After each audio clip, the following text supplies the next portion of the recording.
இந்த செய்தியை உங்களுக்காக வழங்குவது யூரோ குரூப் மலேசியா.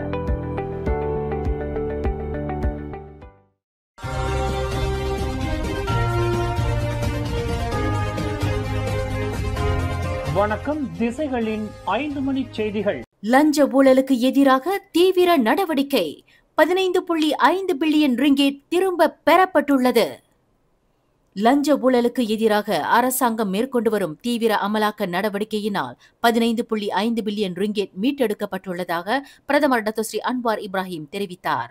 லஞ்ச வேர்களில் இருந்து நாட்டை சுத்தம் செய்வதற்கும் பாதுகாப்பதற்கும் லஞ்ச ஊழலுக்கு எதிராக கடும் நடவடிக்கையை தொடர்வதற்கு அரசாங்கம் உறுதி பூண்டுள்ளதாக பிரதமர் குறிப்பிட்டார்.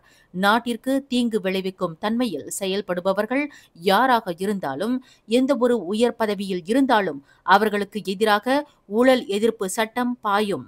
இதில் இருந்து யாரும் தப்பிக்க இயலாது என்பதை தாம் நினைவுறுத்த விரும்புவதாக டாக்டர் ஸ்ரீ அன்வார் தெரிவித்தார். கடந்த 2 ஆண்டுகளில் மட்டும் 15.5 பில்லியன் ரிங்கிட்டை அரசாங்கம் வெற்றிகரமாக மீட்டெடுத்துள்ளது. ஊழலுக்கு எதிராக அரசாங்கம் மேற்கொண்டு வரும் கடும் அமலாக்க நடவடிக்கையின் விளைவாகவே இந்த வெற்றி கிடைத்துள்ளதாக அவர் சுட்டிக்காட்டினார். ஊழலில் திளைத்தவர்கள் எத்தகைய தரப்பினராக இருந்தாலும் அவர்களுக்கு எதிராக வலை சுருங்கிக் கொண்டிருக்கிறது என்று பிரதமர் எச்சரித்தார். இன்று ஜோஹர் சரி இஸ்கண்டாரில் பெட்ரோனாஸ் தொழில்நுட்ப பல்கலைக்கழகத்தில் மாணவர்களுடனான சந்திப்பு நிகழ்வில் கலந்து கொண்டு உரையாற்றுகையில் பிரதமர் இதனை தெரிவித்தார். மலாக்காவில் 3ஆம் படிவ மாணவி ஒருவர் 2 மூத்த மாணவர்களால் ஒரு கும்பலாக பாலியல் பலாத்காரம் செய்யப்பட்டதாக கூறப்படும் சம்பவம் தொடர்பில் போலீசார் 4 நபர்களை கைது செய்துள்ளனர். இந்த சம்பவம் கடந்த அக்டோபர் 2ஆம் தேதி பிற்பகல் 2:30 மணியளவில் மலாக்கா அலோர்கஜாவில் உள்ள ஒரு பள்ளியின் வகுப்பறையில் நிகழ்ந்ததாக கூறப்படுகிறது.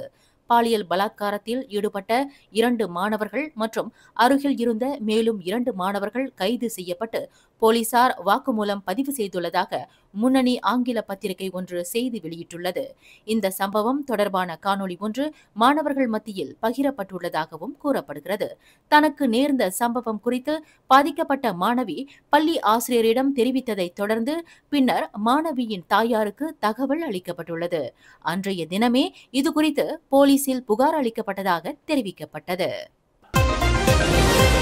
மலாக்காவில் உள்ள ஒரு இடைநிலை பள்ளியில் 3ஆம் படிவ மாணவி ஒருவர் வகுப்பறையில் பாலியல் பலாத்காரம் செய்யப்பட்டதாக கூறப்படும் சம்பவம் தொடர்பில் இதில் சம்பந்தப்பட்டுள்ளதாக கூறப்படும் எந்த ஒரு மாணவரையும் கல்வி அமைச்சு தற்காக்காது என்று அதன் அமைச்சர் ஃபர்லினா சிடேக் தெரிவித்துள்ளார். அதேவேளையில் இவ்விவகாரம் தொடர்பாக போலீசார் மேற்கொள்கின்ற விசாரணைக்கு எல்லா நிலைகளிலும் ஒத்துழைப்பு நல்குமாறு பள்ளி நிர்வாகம், மாவட்ட கல்வி அலுவலகம் மற்றும் மாநில கல்வி இலாக்காவிற்கு அமைச்சர் ஃபர்லினா உத்தரவிட்டுள்ளார். கல்வி அமைச்சின் கீழ் செயல்படும் பள்ளிகள் மற்றும் கல்விக் கழகங்களில் இதுபோன்ற செயல்களில் ஒருபோதும் விட்டுக் கொடுக்கும் போக்கு கடைபிடிக்கப்படாது என்பதையும் இன்று வெளியிட்டுள்ள ஓர் அறிக்கையில் அமைச்சர் தெளிவுபடுத்தியுள்ளார். பிரதமர் டாக்டர் ஸ்ரீ அன்வார் இப்ராஹிம் நேற்று அறிவித்த 2026ஆம் ஆண்டுக்கான பட்ஜெட் வரும் அக்டோபர் 20ஆம் தேதி தீபாவளி திருநாளை கொண்டாடவிருக்கும் இந்திய சமூகத்திற்கு பல்வேறு அனுகூலங்களை வழங்க வல்லதாகும் என்று தொழில் முனைவோர் கூட்டுறவு மேம்பாட்டுத்துறை துணை அமைச்சர் டாக்டர் ஸ்ரீ ஆர் ரமணன் தெரிவித்தார். அதேவேளையில் இந்திய சமூகம் உட்பட மலேசியர்கள் ஒவ்வொரு நிலையிலும் நாட்டின் பிரதான பொருளாதார வளர்ச்சி நீரோட்டத்தில் இருந்து விடுபட்டு விடாமல் இருப்பதை உறுதி செய்வதற்கு மடானி அரசாங்கத்தின் வலுவான கட்டமைப்பின் உறுதிப்பாட்டை இந்த பட்ஜெட் பிரதிபலிக்கிறது என்று டாக்டர் ஸ்ரீ ரமணன் குறிப்பிட்டார்.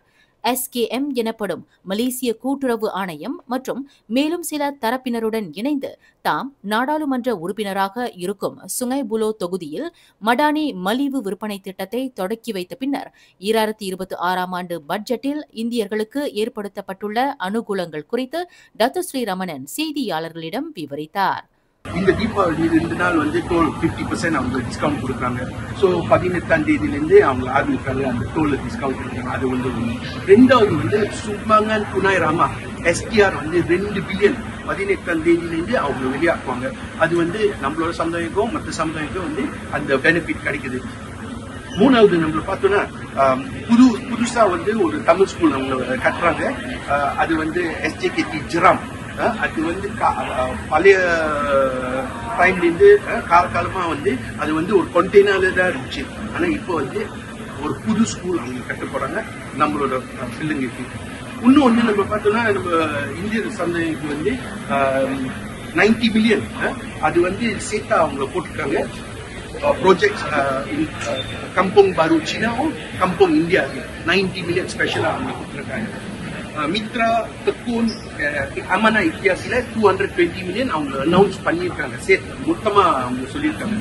மித்ரா, தெக்கூன், அமனா இக்தியார் ஆகியவற்றிற்கு 220 மில்லியன் ரிங்கிட் ஒதுக்கீடானது பல்வேறு தொழில் முனைவோர் பயிற்சி மற்றும் திறன் மேம்பாட்டு திட்டங்கள் மூலம் இந்திய சமூகவியல் பொருளாதாரத்தை மேம்படுத்துவதற்கு பெரும் உந்துதலாக இருக்கும் என்று டத்தோ ஸ்ரீரமணன் நம்பிக்கை தெரிவித்தார். தென்கிழக்காசியாவில் திமோர் தீவின் கிழக்கு பகுதியில் அமைந்துள்ள திமோர் லெஸ்தே நாடு வரும் அக்டோபர் 26ஆம் தேதி ஆசியானின் ஒரு உறுப்பு நாடாக அதிகாரப்பூர்வமாக சேர்க்கப்படுகிறது என்று பிரதமர் டத்தோ ஸ்ரீ அன்வார் இப்ராஹிம் தெரிவித்தார்.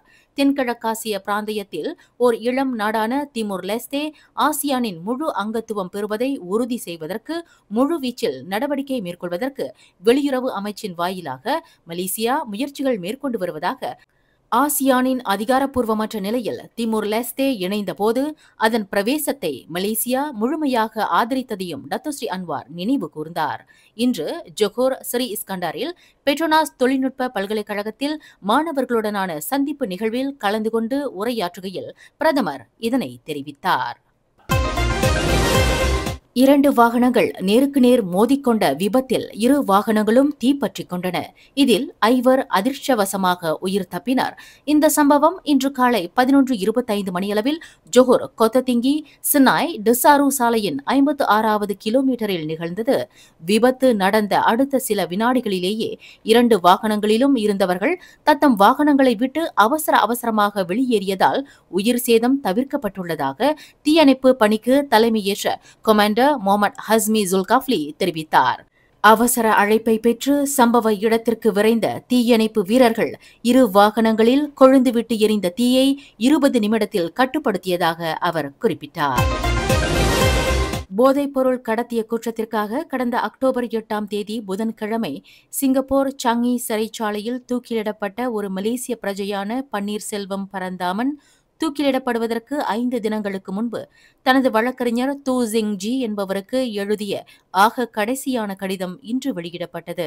சிங்கப்பூர் வழக்கறிஞருக்கு நன்றியை தெரிவித்துக் கொள்ளும் வகையில் நிகழ்ச்சியூட்டும் வார்த்தை பிரயோகங்களை பயன்படுத்தி பன்னீர்செல்வம் தனது கடைசி கடிதத்தை எழுதியுள்ளதாக தெரிவிக்கப்பட்டுள்ளது. மரண தண்டனையை நிறுத்தி வைக்க தவறிய போதிலும் தம்மை தூக்கு கயிற்றின் பிடியில் இருந்து காப்பாற்றுவதற்காக கடைசி நேரம் வரை தாங்கள் நடத்திய சட்ட போராட்டத்திற்காக தாம் தலை வணங்குவதாக பன்னீர்செல்வம் குறிப்பிட்டுள்ளார்.